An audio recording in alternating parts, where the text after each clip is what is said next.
Cheers from Japan, Tokyo, Toy Bastard here in my kind of side toy room where my kids play. It's really hot in this room, and I'm in here because my entire family is in the room I usually film in, and it's got the nice AC. They're playing video games, watching things on the computer, and talking, so this is the only place that's semi-quiet. So I'm going to film in here. And today I'm going to be talking just briefly about a little bit of interesting history with me, why I'm in Japan, and it kind of relates to toys and collecting to some degree. At least it does definitely to Japanese pop culture. So some of you who follow me might have seen some, maybe two videos where I brought this up briefly, but I figured I'd just make this video just only about this topic. So I've been living in Japan since 2005. I first came here in 2003 for a short visit, but I moved here in 2005. And the reason I moved here was to be with my girlfriend, who was then also my fiance, and we got married eventually. But she had a connection through a she had a connection through where she worked with the cleaning lady of a famous manga studio. She worked with the son of a cleaning lady at a famous manga studio and had heard from him that they were looking for some new assistant artists and apprentice. So this is back when I was still living in Kentucky. She came to visit me, told me about this possibility, and I had been going to art school, and I was very keen about drawing manga. I drew my own fan manga. I had my own Dragon Ball fan manga, and I jumped at the chance to work for a manga studio in Japan. So at the time, I didn't know a lot about this manga at all. I'd seen it before in some magazines, and I'd seen the VHS of the animated movie, but I didn't know much about it. And that manga slash anime was Fist of the North Star. At the time, in 2005, the creator of Fist of the North Star, Tetsuo Hara, the illustrator, he wasn't the lead writer, but he was the lead illustrator, and he came up with the original concept. He was doing a prequel story for Fist of the North Star called Soten no Ken, which means Fist of the Blue Sky. So it had already been going on for a few volumes, and basically my wife's friend, or my then fiance's friend, got in contact with his mother, and the mother got in contact with Hara himself, and she was friends also with Hara's mother, and Hara's mother ran the whole company, at least on his side of the things. So they put in a good word.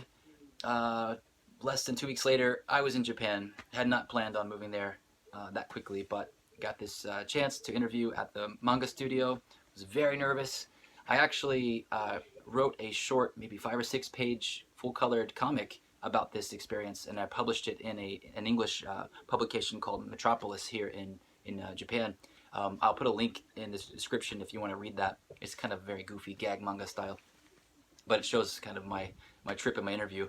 And then I got the job, and I didn't speak hardly any Japanese. Well, pretty much 0%, 0.2, and so that was part of the deal. Like, I would kind of learn some Japanese. I would teach some English to the staff and the creator, and they would teach me also how to properly illustrate in their style. So I had to learn to copy Hara Sensei's style, which is very difficult. So I actually have this magazine here, which I recently picked up, and it kind of reignited my interest in the story. Of course, I know a lot more about it now since I've been living here for 15 years or more, and so basically it's this very hyper detailed style, and he used to airbrush everything by hand.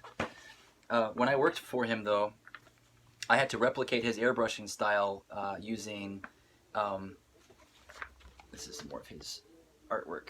I had to replicate his coloring style using Photoshop. So that was one of the first things that they trained me on. So so after I got the job, I had to practice for several weeks before they let me even touch the final product. So I started working on Fist of the Blue Sky maybe roughly a month in, maybe a little less than that. Just doing very minor things like inking the borders to the panels, and and then slowly but surely getting confident with my digital skills, because I had to not only shade the characters. I had to do this for every page, the black and white pages too. Shade the characters' clothing, the special effects around them. I had to create the patterns for some of their clothing because this took place in China, and there was a lot of Chinese garbs that had all these patterns, and they had to be different every time. So after a while, I became the lead digital artist for Soten no Ken, and I worked there for approximately 2 years. And so here is the manga that I worked on, Fist of the Blue Sky. And I did all of the, like, for example, this image behind here and the special effects. I did all of that. So you can see here, just like shading and panel lines, any type of detailed shading I did. Here too, like these like special effects of key, anything like that. The clouds, those are all handled by me, like cloud shots here. And occasionally I'd have to do some kind of more off the wall type stuff, like, you know, major key blasts and this kind of blurry hand thing. His Hokuto Shenken techniques, big full page spreads where I would do the special effects in the background. I came back home today thinking, like, oh, I'll make a video about my Fist of the North Star figures, because I just recently started collecting them again. I don't have that many, so I thought it'd be a lot more interesting to talk about this. But I have links. I'll have links in the description to more of the art that I did for this, including the full color art. This was actually the only book that I found still in my house that was published from the time when I worked there, and it doesn't even have it's not even a cover feature. So yeah, it was called Bunch Comics. They recently changed their name to Xenon Comics, and Fist of the Blue Sky has made a return, I believe. And I've talked to I've not this year, but in the last couple of years, I've stopped by the studio and said hello and had some dinner with the staff. And but yeah, it was a very interesting story. I've done interviews with some websites and some magazines before, going into more detail. And you can feel free to ask me some questions down here, or if anyone wants to get a full interview, so I can give some more details about the whole process and how working in the studio was. I'd like to give as much information as you want. I do not mind to divulge. And but yeah, I just figured I'd just let you know, that's kind of how I ended up here. And then, funny story, since I was not a Fist of the North Star fan, I just kind of was learning about it while I was working there. I was a huge Dragon Ball fan, so I started collecting a lot of Dragon Ball Gashapon and minifigures, and then covering my little workstation with them. And I think maybe Hara Sensei or some of the people working there were like a little bit iffy about that, because it wasn't, it was kind of a rival of his. I mean, they were still working with Shonen Jump at the time in the 80s, but one day Hara's sister came in and just told me to take everything away and take it home. So I did. But I recently have started collecting Fist of the North Star stuff. I've showed this in a couple videos. One, my Toy Polloi 1,000 subscriber special. Toy Polloi picked this out on my shelf and he wanted me to talk about it, so I did there, so you can see me talk about this a bit more there. But this is from the 1986. This is one of the rare Kenshiro action figures.